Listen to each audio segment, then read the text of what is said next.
Partai Gerindra mengusulkan hak angket. Hidup Gerindra! Gas! Ini adalah detik-detik ketika Partai Gerindra mengumumkan setuju usulkan gelar hak angket untuk Bupati Pati, Sadewo. Nampaknya, partai pimpinan Prabowo ini tidak ingin mengambil resiko.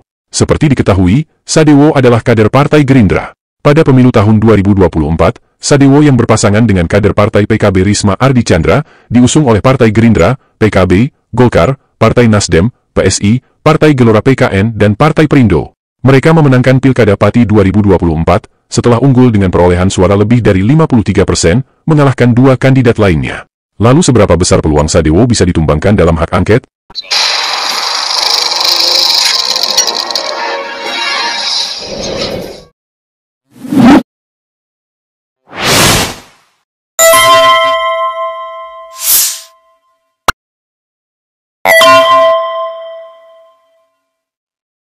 Angket untuk DPRD diatur dalam Undang-Undang Nomor 17 Tahun 2014.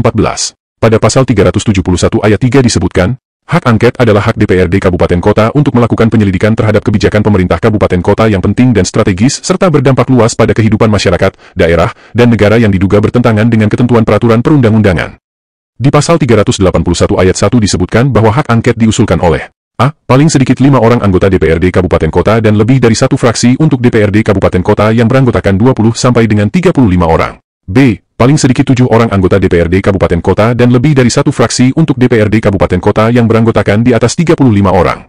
Oleh karena anggota DPRD Kabupaten Pati sebanyak 50 orang, maka syarat pengusulan hak angket mengacu ke pasal 381 ayat 1 poin B, yaitu diusulkan minimal 7 orang anggota DPRD dan lebih dari satu fraksi.